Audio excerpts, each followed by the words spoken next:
Muito bem, meus amigos, continuando nossos estudos sobre fé e política, sobre quem nós devemos votar no dia 30 de outubro para o nosso segundo turno.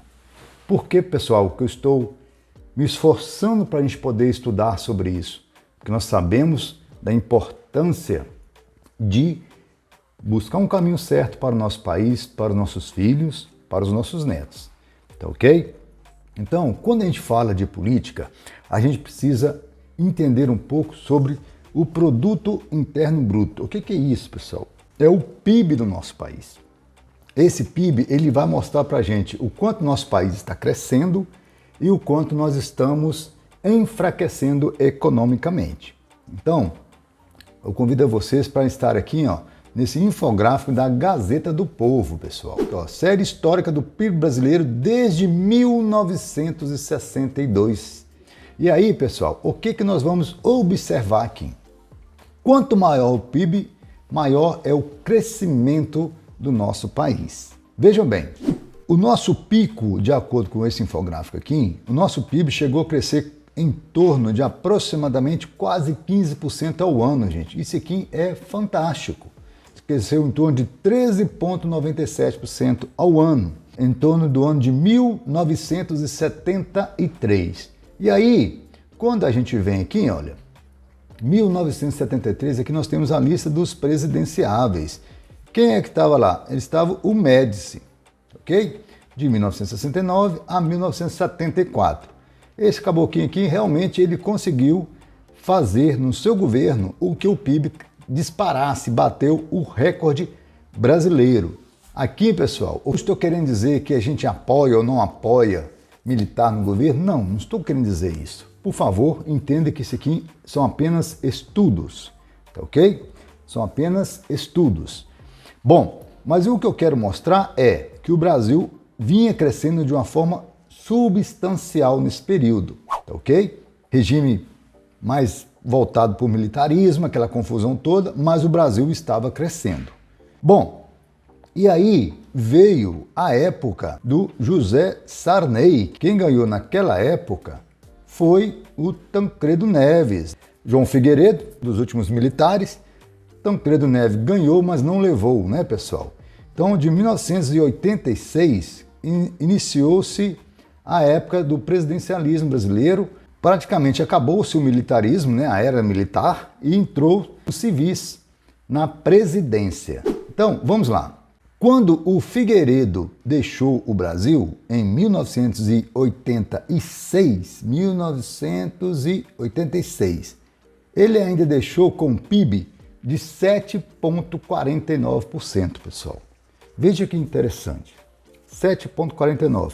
Bom, e aí, pessoal, entrou o José Sarney, época de inflação extremamente alta, ok? Caiu e aqui pegou-se quem? O Fernando Collor. Vamos lá, 1990. Fernando Collor de Mello entrou de 1990 a 1992, quando acabou sofrendo o impeachment, né, pessoal?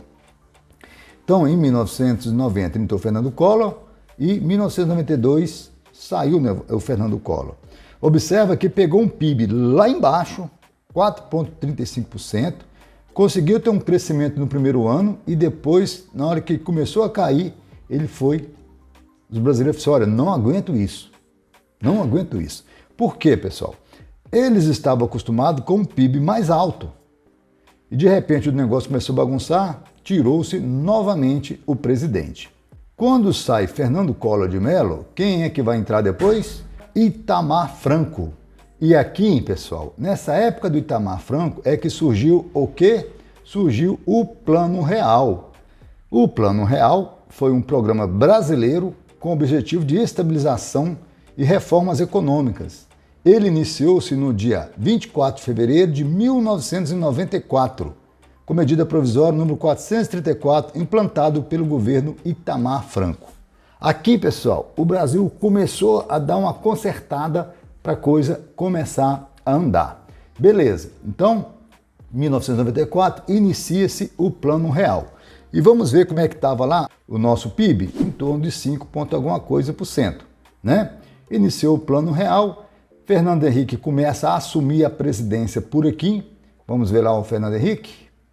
Presidência. Fernando Henrique, de 1995 até 2003.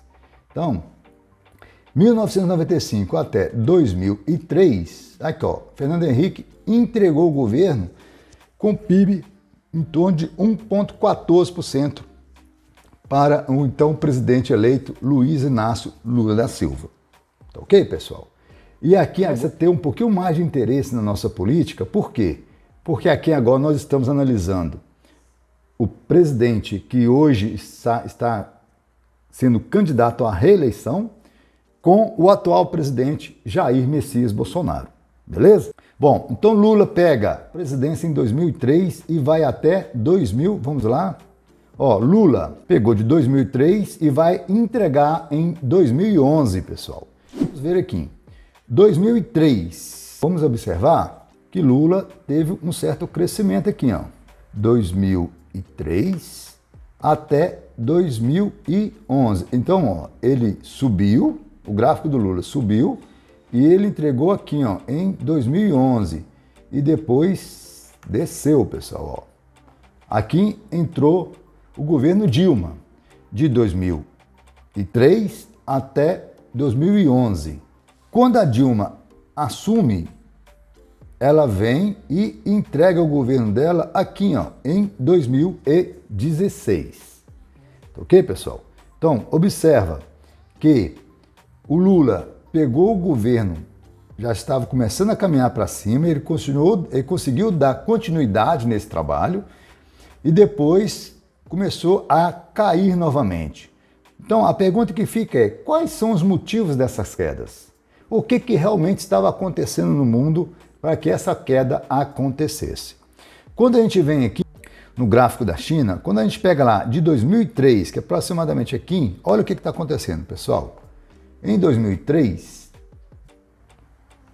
olha aí, o crescimento da China estava para cima e para cima com força. Em 2010, ele começou a cair. Tá vendo aqui, pessoal?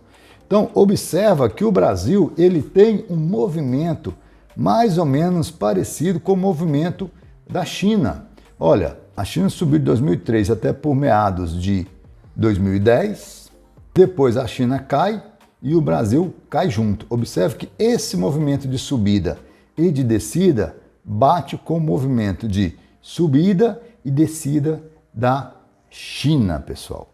Então, quando o governo Dilma sai, mais ou menos aqui por volta de 2015, 2016, observa que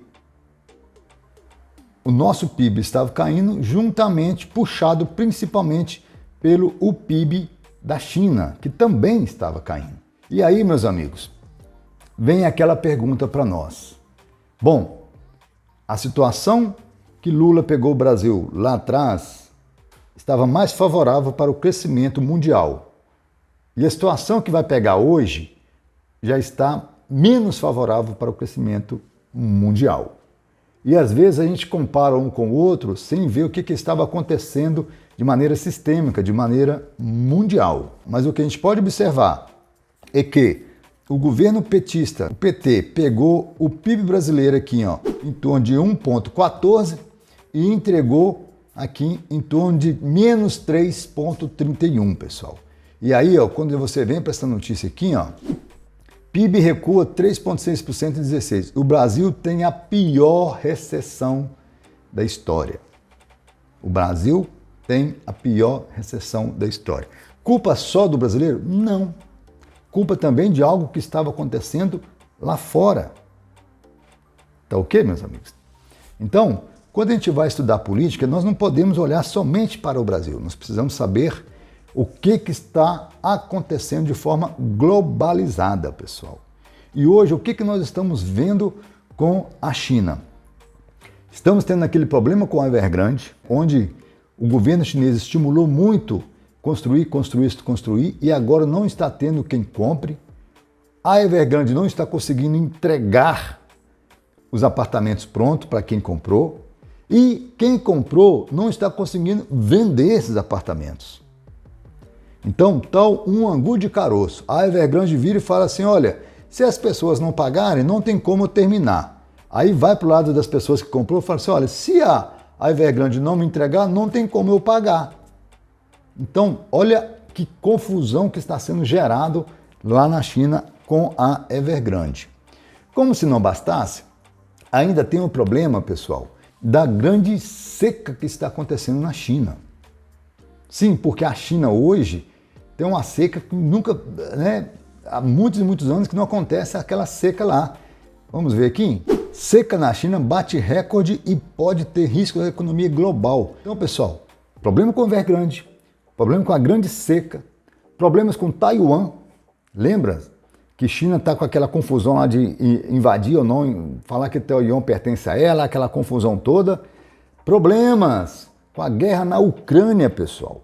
E ainda reflexo do coronavírus. A China ainda está vivendo esse reflexo de coronavírus. Então, acredite, qualquer governo que for entrar hoje, sendo ele esquerda ou de direita, ele vai enfrentar muito mais problemas do que aqueles que Lula enfrentou quando ele entrou e pegou o governo mais ou menos arredondado, com o plano real mais ou menos funcionando naquela época, com o mundo inteiro crescendo. Tá entendendo, pessoal? Por isso que nós não podemos simplesmente pegar um fato e comparar com outro. Nós precisamos entender um pouco da geopolítica, do que está acontecendo ao redor do mundo. Tá ok? Então, o que a gente pode observar nos últimos governos do PT é que, infelizmente, a Dilma perdeu um pouco a direção da coisa, pessoal. Perdeu um pouco da direção. Por quê? Porque nesse período de 2014, 2015 e 2016, não estava tendo pandemia, não estava tendo problemas globalizados. O PIB chinês em 2016, olha, estava mais ou menos estável e mesmo assim eles conseguiram derrubar o PIB brasileiro. Então, alguma coisa muito errada aqui, alguma confusão muito errada aconteceu nesse período. E olha, quando a gente pega, por exemplo, a Petrobras em 2015, 2016, olha aí, Petrobras, PL histórico, dívida líquida sobre o PL. Olha, estava lá em cima, gente. Corrupção, petrolão, bagunção. Então, nesse momento aqui, realmente, esse governo deu as suas pisadas na bola. Aqui realmente começou a bagunçar e bagunçar muito, pessoal. Mas aí, ó, vamos voltar de novo para o raciocínio. Nesse período aqui, ó, de 2016, 2017 e 2018, quem é que estava no governo? Presidente Temer, pessoal. Presidente Temer. Ó, a Dilma sofreu impeachment em 2016. Observa que grandes quedas no PIB geralmente levam impeachment. Fernando Collor e aqui Dilma. Observe que o Fernando Collor, quando ele sofreu impeachment, o PIB estava apenas 0,54 negativo, pessoal. A Dilma já entregou com menos 3 negativo, 2 anos consecutivos. Ó. Em 2015, PIB menos 3,55 negativo e em 2016, PIB menos 3,31 negativo. E aí sofreu-se o impeachment. Pois bem, meus amigos, então o presidente Temer conseguiu dar uma melhorada, conseguiu fazer algumas reformas trabalhistas na época, 2016, 2017. Lembre-se que foi aqui em 2016 que ele criou a paridade dos preços internacionais para o petróleo brasileiro, o que tirou a Petrobras do buraco que ela estava enfiando nele aqui, ó. Foi através de 2016 que começou a paridade dos preços internacionais e aí a Petrobras começou a voltar, deixar de ser a empresa mais endividada do mundo para ser uma das maiores pagadoras de dividendos do mundo, pessoal. Então, essa medida de paridade dos preços internacionais foi feita no governo Temer, tá ok? Então, o governo Temer chegou a entregar o governo para Jair Bolsonaro com o PIB em torno de 1,12%. E assim que o governo Bolsonaro entrou-se, estourou a pandemia, pessoal. E aí foi porrada para o mundo inteiro. Olha o que aconteceu com o PIB chinês na pandemia.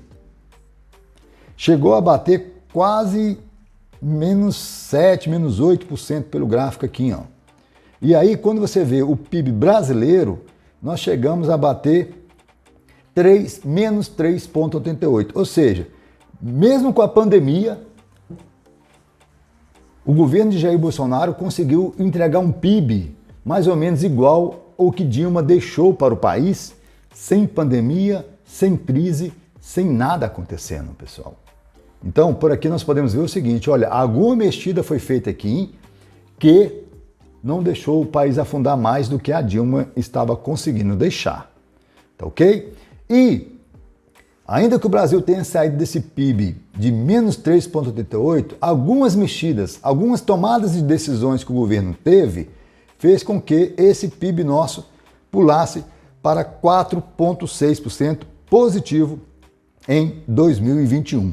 E o FMI já está projetando um PIB para o Brasil em 2022 em torno aí de 2,7%, 2,8% positivo, pessoal. Então, esse estudo nosso, quero mostrar para vocês as dificuldades que cada governo tentou, passou, enfrentou durante o seu período que estava no comando do país. E por aí nós precisamos entender o seguinte, que quando a maré está mais favorável, é mais fácil controlar o país. E quando a maré está mais desfavorável, é mais difícil controlar o país. E a partir desses raciocínios, a partir desses estudos, é que nós precisamos entender e precisamos escolher em qual candidato nós iremos votar no dia 30 de outubro. Tá ok, pessoal? Espero que vocês estejam gostando do estudo, espero que vocês estejam entendendo onde nós queremos chegar com tudo isso, e eu já falo para vocês, eu quero chegar não no candidato A, nem no candidato B. O que eu quero dizer para vocês é o seguinte, eu quero chegar em você, que está me escutando nesse momento, possa aprender a analisar, possa aprender a olhar em qual presidente você vai votar no dia 30 de outubro. Tá ok, pessoal? Então, isso aqui é como se a gente estivesse fazendo uma análise de uma ação, onde, em vez de uma ação, nós estamos analisando, nós estamos estudando em qual será o nosso representante a partir do dia 1º de janeiro do ano que vem. Ok, meus amigos? Forte abraço a todos, fiquem todos com Deus e até o próximo vídeo, se Deus quiser. I see her rolling up, Uber black Cadillac, high heel boots and a sexy body full of tats. Baby's bad, oh baby's hella bad.